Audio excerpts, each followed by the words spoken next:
शूकार वो पूर्वांचल नाम का गांव था। उस गांव के सभी लोग खेत में जाने के लिए या फिर पहाड़ों को तोड़ने के लिए पैदल ही जाया करते थे। वो सभ्य समाज से दूर रहकर आराम से जिया करते थे। एक बार चप्पल का व्यापारी अनिल उस गांव में आके वहां पे सभी को देख के आश्चर्य हो गया। ये क्या, इस गांव में कोई चप्पल ही नहीं पहन रहा है सोच के उस तरफ जाते हुए एक आदमी से, साहब इस गांव में मैं नया आया हूँ, आतुरता संभाल ना पाकर पूछ रहा हूँ इस गांव में कोई भी चप्पल क्यों नहीं पहन रहा है? कम से कम कड़ी धूप में आपका पैर नहीं जल रहा है? क्या हुआ, क्या बोल रहे हो? चप्पल चप्पल क्या होता है? चप्पल क्या है मालूम नहीं है तुम लोगों को? बाप रे, किस जमाने से हो तुम लोग? अरे भाई, हमको जो नहीं मालूम है बोलते हैं। तुझे क्या दुनिया पूरा मालूम है? अरे चल चल, बहुत आया बोलने वाला, कहकर चला गया। अनिल रात भर बहुत सोच के, यस मुझे व्यापार करने के लिए एक अच्छी जगह मिली सोच के अगले दिन वो एक शू कार में आके, आइए भाई आइए, चप्पल है भाई चप्पल, शूज है भाई शूज, कहकर गली गली घूमने लगा। वो ग्रामवासी उस शू कार को देखकर उसमें से एक आदमी, साहब क्या है ये, बड़ा अजीब दिख रहा है। इसे शू कार बोलते हैं। हमारे गांव में एक चप्पल दुकान शुरू कर रहा हूँ। ये कार के आकार जैसा ही चप्पल और शूज रहेंगे, वो तुम्हारे पैरों को सुरक्षित रखेगा। उदाहरण के लिए आप शूज पहनेंगे तो कंकर के ऊपर भी चलेंगे तो कुछ नहीं होगा, धूप में भी चलेंगे तो आपके पैरों को जलन नहीं होगी। ऐसे बहुत सारे उपयोग हैं। वो बातें सुनकर गांव वाला, हम क्या करेंगे इसका साहब, हम सब अच्छे हैं, हमें कंकर में चलना धूप में चलना आदत हो गई है, नहीं ये आदत हमें नहीं चाहिए, कहकर वहां से निकल गया। वैसे अनिल बहुत बार शूज बेचने की कोशिश किया पर किसी ने नहीं खरीदा। एक बार अनिल का दोस्त नवीन आके, क्यों रे अनिल, कैसा है तेरा नया बिजनेस? क्या बोलू रे, ये गांव वाले तो पागल हैं। शूज खरीदो भाई, तुम्हारे पैर के लिए अच्छा है बोला तो हम क्या करेंगे ये नई आदत को, कह रहे रे, बेकार में इस गांव में व्यापार रखा रे। अरे अनिल धीरज धर, किसी चीज के लिए भी वक्त लगता है। तुम एक काम करो, सब लोगों को शूज मुफ्त में बांटो। क्यों रे, तेरी नजरों में मैं कैसा दिख रहा हूँ? अच्छी सलाह देगा सोचा तो ये घटिया सलाह क्या दे रहा है? अरे फूल, तू ही तो बोला इस गांव वालों को शू पहनने की आदत नहीं है, इसलिए तू पहले फ्री में बांटेगा तो उनको आदत लगने के बाद वो शू घिसने के बाद तेरे ही पास आके खरीदेंगे ना।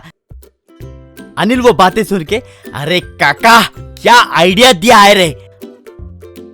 अगले दिन चौपाले के पास जाके, गांव वालों आइए, आज एक ही दिन आपको मुफ्त में शू बांट रहा हूँ, फ्री फ्री फ्री फ्री कह के चिल्लाने लगा। गांव वाले उस बात को सुनकर, क्या फ्री में दे रहे हो? हाँ फ्री में भाई, एक पैसा भी आपको भरना नहीं होगा, पूरी तरह से मुफ्त, फ्री फ्री फ्री। वैसे गांव वाले अपने मन मुताबिक शू लेकर गए। अगले दिन सभी गांव वाले जहां पे भी गए शू पहन के निकलना शुरू किए। अनिल तब एक बूढ़े इंसान को देख के, क्यों दादा कैसा है मेरा शू?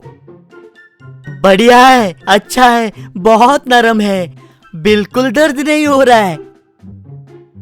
वैसे अनिल पूरे गांव वालों को शूज की आदत लगाई।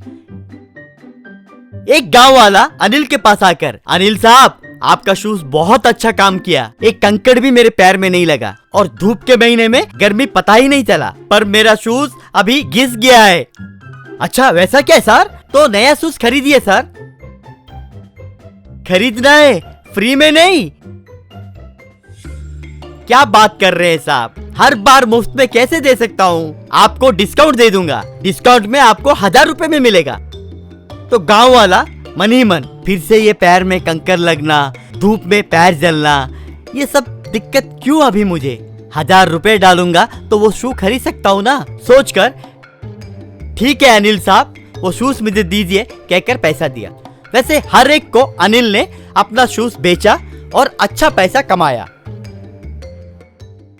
एयर कूलर, उनका नाम श्याम और जॉनी है। दोनों साथ में चोरी करते थे। जॉनी बौना था।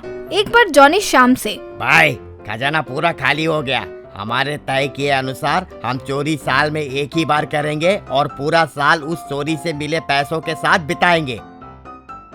सच है, लेकिन आजकल कोई घर पर पैसे ही नहीं रख रहे, सब डिजिटलाइजेशन हो गया है। और चेन स्नैचिंग करने देखे तो जहां देखो वहां सीसीटीवी कैमरा लगे हुए हैं। कोई ऐसा तरीका देखना होगा जिससे हम सीसीटीवी से भी ना पकड़े जाए। भाई आइडिया, परसों मेरा दोस्त अलमीरा के अंदर छिपकर जो चोरी किया ना, वैसे कुछ करे। छी, अलमारी का आइडिया छोड़ो, मुझे ही एक अच्छा आइडिया आया है।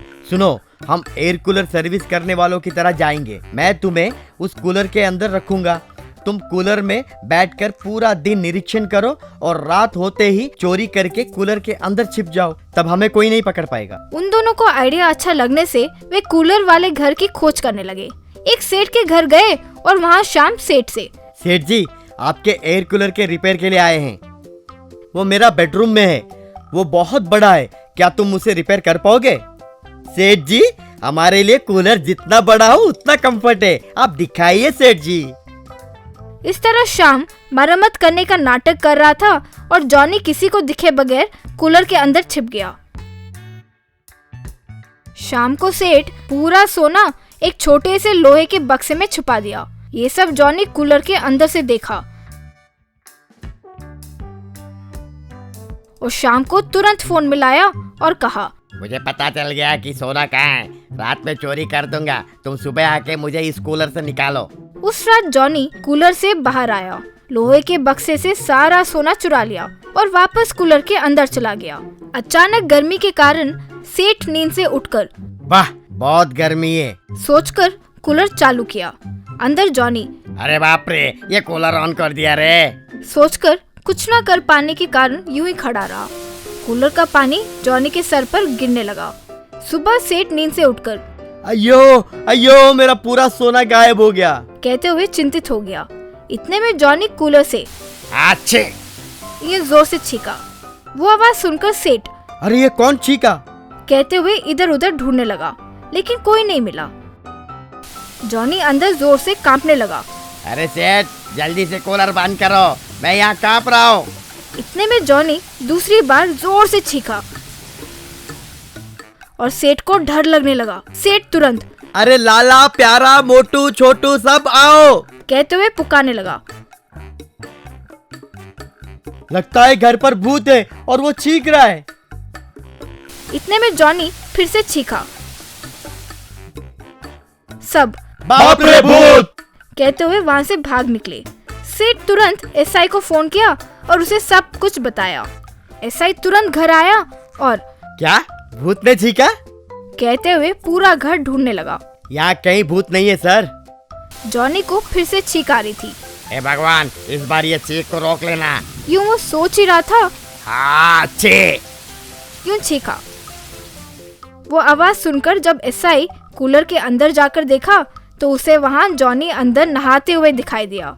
कूलर से जॉनी को बाहर लेकर आया और जॉनी के साथ साथ वो शाम को भी गिरफ्तार किया। Robo, hello Ravi, my name is Chandu 2.0। तुम्हारे मामा जी ने मुझे तुम्हें इनाम में दिया है। तुम्हारे आगे की पढ़ाई में मैं बहुत काम आऊंगा। ओह वेरी नाइस, कहकर अपने मामा जी को फोन किया। मामा जी, आपका गिफ्ट बहुत बढ़िया है, थैंक यू सो मच, कहकर फोन रख दिया। ए किरण, देखा ये रोबो है? अरे ऐसे मैंने बहुत देखे हैं यार, मेले में जन्म कुंडली बताने के लिए इसी का तो प्रयोग करते हैं। ये वही है ना? तेरा सिर, वो रोबो नहीं है, ये है असली रोबो, चाहो तो देख लो, कहकर रोबो की ओर देखकर, हाय रोबो, से hi to my friend. Hello hello, good evening. अरे ये तो कमाल हो गया यार रवि, मुझे तुरंत ऐसे दो चाहिए। एक मैं खेत में इस्तेमाल करूंगा, दूसरा मैं अपनी पत्नी को देकर बाथरूम साफ कराऊंगा। रवि ये बात सुनकर दंग रह गया। वैसे ये मिलते कहाँ हैं? कबाड़ी की दुकान पर बिकता है क्या? बता। रवि फिर चौंका। अरे निकम्मे, इसे खेत में और बाथरूम साफ करने के लिए उपयोग नहीं करते, मेरे मामा जी ने इसे अमेरिका से मेरे आगे की पढ़ाई में मदद करने के लिए भेजा है। इस रोबो से सवाल करोगे तो वो जवाब मिलेगा।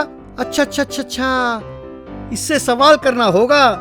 मेरे पास सवाल हैं, पूछूं क्या? बिल्कुल, ये हर सवाल का जवाब देगा।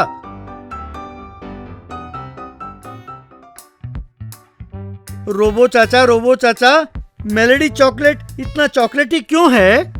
मेलोडी चॉकलेटी चॉकलेटी लॉलीपॉप आइसक्रीम। कहकर जाने क्या क्या कहने लगा। अरे यार, इसे ऐसे बकवास सवाल नहीं पूछनी चाहिए, साइंस से संबंधित सवाल पूछो। अच्छा, इसे साइंस से जुड़ा सवाल पूछना चाहिए। ठीक है फिर। रोबो चाचा, पहले मुर्गी आई या अंडे?